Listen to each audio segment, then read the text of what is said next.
What's up, everybody? It's your girl Mella and I'm back like I never left, but I did. We are here to talk about faith a little bit more. Are you believing what you're praying for? Are you even preparing what you're praying for?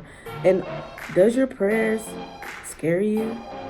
Like, are you praying with the confidence that God has already done it and you've received it and you're living like it's going to happen? Well, this is some of the things that I have definitely been challenged by and convicted by.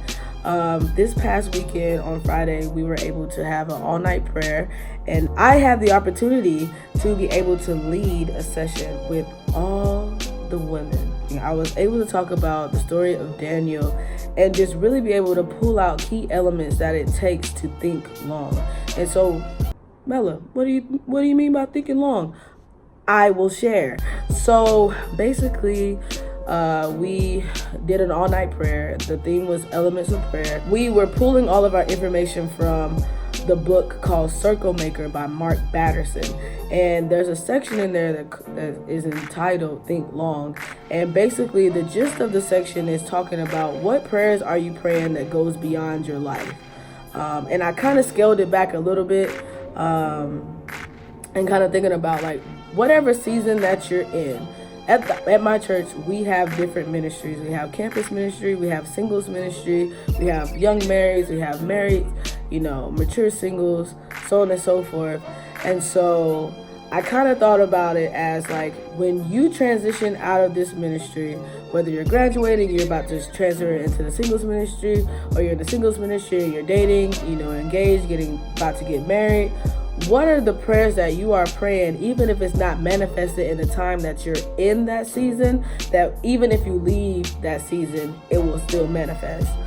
And so I kind of pulled some things from the story of Daniel that I feel like you would need to have that faith that even if this prayer is not answered while I'm here, I have the faith that it will be answered whenever. So the key elements that you need is confidence, sharing and believing, and priming and waiting expectantly. So right at the beginning of the story of Daniel, King Nebuchadnezzar, I can really never pronounce his name, but anyways, had ordered his chief of staff to go out and find some of the healthiest, strongest men, and to be able to train them to be in the palace. And so they came across Daniel and his 3 friends, and basically they wanted them to eat the meats that the king gave, and Daniel was like, nah fam, I'm gonna eat the vegetables and fruit, and that's what we're gonna have for the rest of the next couple of weeks. And because one, that goes against our religion, and 2, I can prove to you that we will be healthy, probably even healthier than the people who are getting the meat. How firm are you planted in your prayers? Are you planted to the point where it's like, I know that the promises of God are true, so I'm not even wavering. I'm confident that God will do what he says, that the things that I am praying, that they will happen. Maybe not exactly how we intend them to be, like all of our prayers usually turn out, but it does happen in God's timing. Another point that I made earlier was sharing and believing.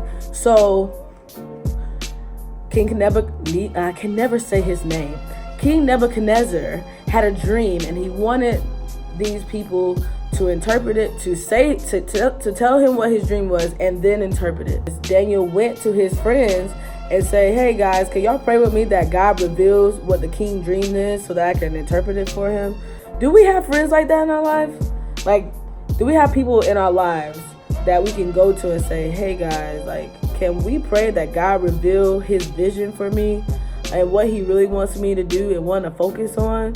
Like, do we have people in our lives like that? And I think that's why we have to be careful of the friends that we really choose and that choose to share things with, because sometimes you can share the right things with the wrong people, and now you feel that much more defeated going into the conversation and coming out of it. And so I think it's definitely important that you choose your friends wisely. so that y'all can share and believe together. And I think even going to like the singles ministry and the campus ministry, it's just like, if we're not sharing our dreams, if we're not sharing our passions, if we're not sharing, our ideas, our visions, our goals, like, what is there to really pray about with one another? How can we really truly strengthen one another? How can we see that those things can actually happen? Like, what are some practical things that we can start setting in place to see these things start coming to fruition? So I think that is even the importance of sharing and believing together. Is just like, well, everybody has their own ideas, and sometimes they're really great ideas, but we're all keeping them to ourselves. So how we're able to mobilize one another forward if we're keeping it to ourselves? Start sharing, and so that we can believe and pray with one another. And lastly, like, prime and wait expectantly, like, do something. You have to give God something so that he can meet you where you are in that, and so that he can be able to really grow it in the way that it needs to grow. There's a saying that Mark says in this section, which I feel like it was so convicting for me. He said, work like it depends on you and pray like it depends on God. God needs something to work with.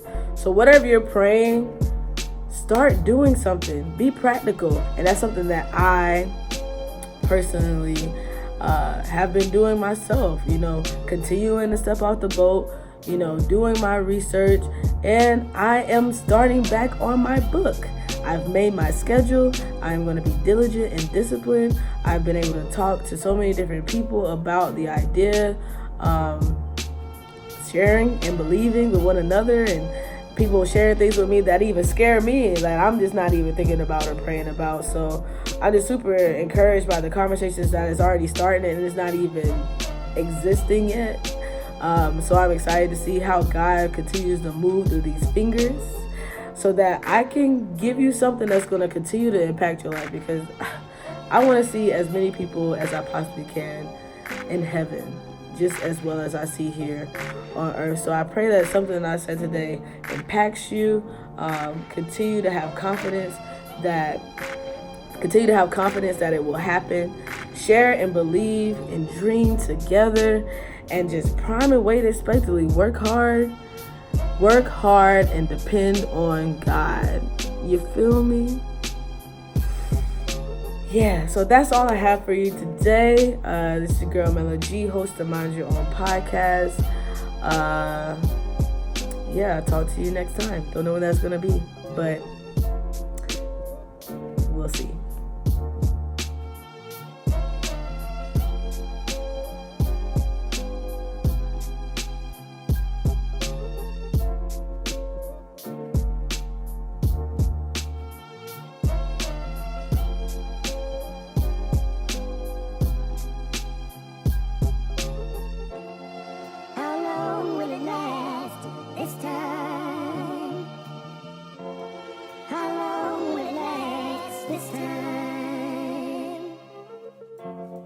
We spend an evening together. We sure do enjoy one another.